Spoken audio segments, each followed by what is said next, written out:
Tidak bisa dimungkiri ya, proses hukum terhadap Habib Rizik ini penuh dengan nuansa politiknya, penuh dengan nuansa non-hukum yang harusnya tidak boleh dalam melakukan proses penegakan hukum. Toh kalaupun dianggap sebuah pelanggaran, pelanggaran tersebut bisa direkonsiliasi.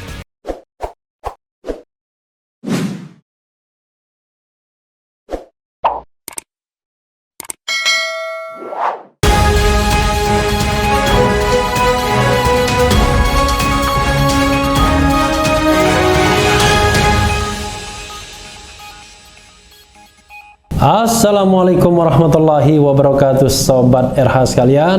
Jumpa lagi kita di channel yang keren ini, keren cerdas. Ini ada breaking news lagi ya, dari pemeriksaan Habib Rizik Syihab. Rupanya confirm Habib Rizik Syihab akhirnya ditahan. Jadi ketika dia datang ke Polda Metro Jaya, diberikan surat penangkapan. Bayangkan, orangnya datang dikasih surat penangkapan. Lalu dalam jangka waktu 24 jam ditentukan dan dia ditahan. Jadi dilakukan penahanan, sementara status tersangkanya sudah terlebih dulu, sobat era sekalian. Ini dari Kumparan ya. Kita bacakan ya. Ini pukul 023 13 Desember. Jadi baru beberapa waktu lalu, setelah diperiksa hampir 13 jam, Habib Rizik ditahan Polda Metro Jaya. Kita bacakan, Polda Metro Jaya akhirnya menahan Habib Rizik Syihab sebagai tersangka kasus kerumunan di Petamburan. Polisi menahan Rizik setelah mereka memeriksa imam besar FPI ini selama kurang lebih 13 jam.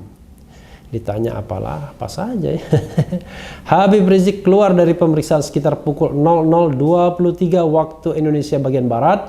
Dia terlihat memakai rompi tahanan dan diborgol. What? Luar biasa ya. Sebelumnya, Rizik telah datang ke Polda Metro Jaya pada Sabtu 12.12 sekitar pukul 10.30 WIB tadi. Ia datang sehari setelah polisi menetapkan statusnya sebagai tersangka pada Jumat kemarin. Rizik datang bersama dengan jubir FPI Munarman dan para kuasa hukumnya. Selama pemeriksaan, para kuasa hukum ini juga mendampingi Rizik. Sementara itu, polisi juga telah melakukan tes swab antigen terhadap Rizik. Hasil pemeriksaan negatif. Luar biasa ya. Kalau dinyatakan positif gimana ya? Jadi ini ada potret Habib Rizik imami polisi saat salat maghrib ya. Mudah-mudahan selama proses penahanan tersebut banyak orang yang kemudian bisa mendapatkan hikmah dari kehadiran seorang Habib Rizik ya. Bagaimanapun sobat era sekalian, dia adalah seorang ulama ya. Saya juga belum pernah bertemu dengan Habib Rizik, belum pernah bertegur sapa ya. Pernah hadir di acara 212 tahun ini 2020, tetapi secara virtual dan tidak bertemu secara fisik. Kebetulan ternyata tamu-tamu ditempatkan di studio yang berbeda dengan Habib Rizik. Ya mungkin karena pada waktu itu ada pemulihan kesehatan. One thing for sure yang kita harus ucapkan alhamdulillah bahwa beliau adalah negatif ya COVID-19, dan ini kan mengonfirmasi bahwa yang bersangkutan memang tidak COVID, dan paling tidak maunya diperiksa bukan soal takut tapi soal trust, kepercayaan. Nah, mudah-mudahan pemeriksaan tes swabnya ini pemeriksaan yang betul-betul profesional, dan rasanya karena terbukti negatif ya tidak perlu ada kecurigaan. Justru kecurigaan itu kalau dinyatakan positif begitu ya, atau negatif positif bisa terbalik ya. Kita lihat saja ya, karena toh tujuan untuk menangkap dan menahan Habib Rizik sudah dilakukan oleh Polda Metro Jaya. Karena kita lihat beberapa kali Polda Metro mengatakan bahwa akan menangkap, menahan, dan bahkan sepertinya saya khawatir penahanan sebelumnya penangkapan Habib Rizik itu menjadi KPI-nya Polda Metro Jaya atau Kapolda Metro Jaya. Jadi key performance indicators sebagai sebuah kesuksesan. Semoga tidak ya.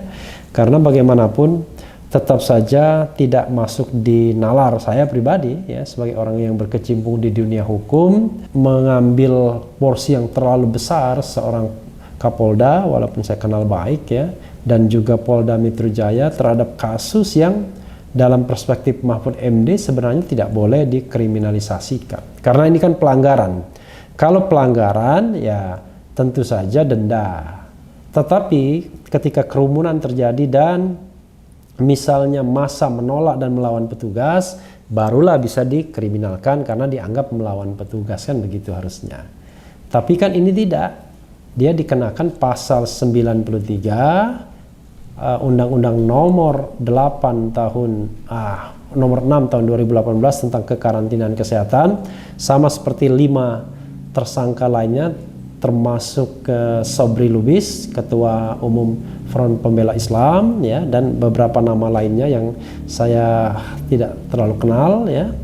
Dan sesungguhnya pasal 93 itu pro dan kontra. Bisa nggak dikenakan kepada mereka-mereka yang melanggar kerumunan tetapi kondisinya tidak sedang ada karantina, ya. Karena kita tahu bahwa kalau misalnya penerapan karantina, entah itu karantina wilayah, karantina rumah sakit, karantina rumah, dan ada yang melanggar, for sure, saya kira pasal 93 ini bisa diterapkan. Tapi kalau PSBB transisi, di mana dasarnya adalah pergub, seperti yang dikatakan Doni Monardo, ya harusnya Satpol PP saja yang menindaknya. Nah, kalau dia melawan petugas, barulah kemudian ada tindak pidananya. Dalam kerumunan yang terjadi di Petamburan kan, kalau kita mau jujur, tidak ada yang namanya petugas datang membubarkan kerumunan tersebut, memperingatkan kerumunan tersebut. Yang terjadi adalah BNPB, Badan Nasional Penanggulangan Bencana, bahkan mendeploy masker agar massa yang hadir menggunakan masker dan mengingat protokol kesehatan. Jadi sesungguhnya tidak ada tindak pidana pada saat itu. Tapi rupanya Habib Rizik dikenai tindak pidana lain, yaitu tindak pidana menghasut. Pasal 160 KUHP yang sudah ditentang juga oleh Abdul Fikar Hajar, ahli hukum pidana, harusnya ya berlaku kausalitasnya, ada sebab dan akibatnya. Karena pasal itu berisi soal penghasutan. Dan orang yang terhasut kemudian melakukan tindak pidana. Kalau ini rasanya tindak pidananya kan tidak ada. Yang ada adalah sekali lagi pelanggaran administratif, pelanggaran protokol kesehatan yang menurut Prof. Mahfud MD Menko Polhukam tidak bisa dipidana. Jadi pasal 160 yang ancaman hukumannya 6 tahun itu juga rasanya ya, dari perspektif saya juga mengada-ada. Jadi proses yang terjadi pada Habib Rizik ini seolah-olah dipaksakan agar yang bersangkutan ditangkap, ditahan. Dan proses penahanannya itu ya sedikit mempermalukan juga karena pasti menggunakan rompi tahanan dan diborgol. Jadi hanya orang-orang yang jahat kalau orang-orang kampung melihatnya yang ditahan dan diborgol. Tapi ya terjadi, it happens kepada seorang ulama. Ya terlepas kita tidak suka misalnya dengan Habib Rizik yang penampilannya meledak-ledak, tetapi dia adalah seorang ulama yang tetap banyak pengikutnya yang juga kita harus hormati. Terbukti ketika yang bersangkutan pulang dari ya semacam apa ya istilahnya uzlah di Arab Saudi, ada ratusan ribu, bahkan ada yang mengatakan jutaan orang yang menyambutnya di Bandara Soekarno-Hatta. Ini menunjukkan bahwa yang bersangkutan bukan tidak ada pengikutnya. Salah besar praduga Menko Polhukam yang mengatakan bahwa pengikut Habib Rizik sedikit. Dan ketika diperlakukan tidak adil, bukan tidak mungkin dia akan muncul terus sebagai tokoh yang akan membesar, terus membesar. Jadi sobat era sekalian, tidak bisa dimungkiri ya, proses hukum terhadap Habib Rizik ini penuh dengan nuansa politiknya, penuh dengan nuansa non-hukum yang harusnya tidak boleh dalam melakukan proses penegakan hukum. Toh kalaupun dianggap sebuah pelanggaran, pelanggaran tersebut bisa direkonsiliasi. Pertama, diperingatkan, tanpa diperingatkan pun ternyata Habib Rizik sudah membatalkan semua kegiatan yang pastinya akan mengumpulkan banyak massa dan potensial melanggar protokol kesehatan. Sudah dibatalkan semua. Dia umumkan dalam pidato peringatan 212 yang juga saya hadir secara virtual, tapi hadir di tempat yang berbeda dengan Habib Rizik menyampaikan pidatonya. Dan dia juga patuh membayar denda 50 juta rupiah, denda terbesar yang pernah dikenakan kepada kerumunan. Jadi apalagi? Bahkan dia harus kehilangan pengawalnya 6 orang yang hingga saat ini masih misteri apakah dibunuh, dibantai, ataukah karena tindakan pembelaan diri oleh aparat keamanan. Jadi Sobat RH sekalian, banyak sekali perlakuan tidak adil terhadap Habib Rizik ini. Dan sayangnya penegak hukum sepertinya sudah menarget bahwa keberhasilan menahan Habib Rizik itu adalah seperti keberhasilan tugas seorang aparat keamanan yang bertugas di Polda Metro Jaya. Kalau itu yang terjadi, ya tentu menyedihkan. Tapi mudah-mudahan semuanya tetap berjalan baik, dan saya juga menghimbau kepada pendukung Habib Rizik untuk tidak melakukan kegiatan-kegiatan yang anarkistis ya. Kenapa begitu? Karena ini akan melegitimasi bahwa FPI dan simpatisannya adalah kelompok-kelompok yang tidak taat hukum, yang suka mengganggu, yang suka membuat kerusuhan atau keonaran, bukan kerusahan. Jadi walaupun Habib Rizik ditahan, tetap saja massa Habib Rizik jangan terpancing untuk melakukan tindakan-tindakan yang tidak bisa dibenarkan. Boleh protes, boleh saja. Channel ini sendiri sebenarnya adalah juga memprotes penahanan tersebut. Walaupun tidak kenal, tidak pernah bertemu, tidak tahu juga Petamburan itu di mana persisnya karena saya tidak pernah ke sana, tetapi hati nurani dan hati kecil saya mengatakan bahwa Habib Rizik diperlakukan tidak menurut hukum menurut saya. Ini pandangan saya. Kita boleh berbeda pendapat ya. Ini negara demokratis, negara hukum.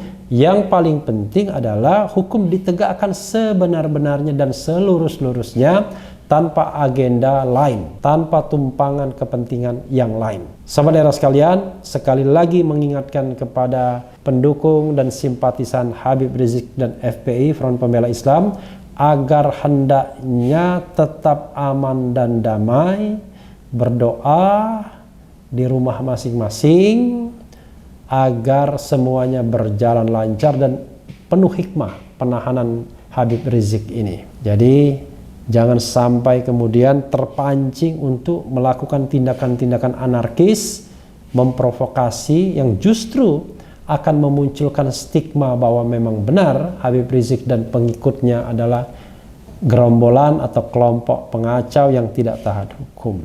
Nah, kalau itu kan merugikan sendiri. Kalau mau protes ya silahkan, karena protes itu bisa dilakukan dan dengan berbagai cara. Tapi yang penting jangan melanggar hukum, apalagi memunculkan dan menimbulkan kerusakan, apalagi kalau sempat terjadi bentrok dengan aparat keamanan yang bukan tidak mungkin nanti ujung-ujungnya akan jatuh korban lagi. Sahabat daerah sekalian, mudah-mudahan semuanya berjalan baik, dan yang penting mudah-mudahan Presiden Jokowi tergerak untuk turun tangan menengahi soal ini.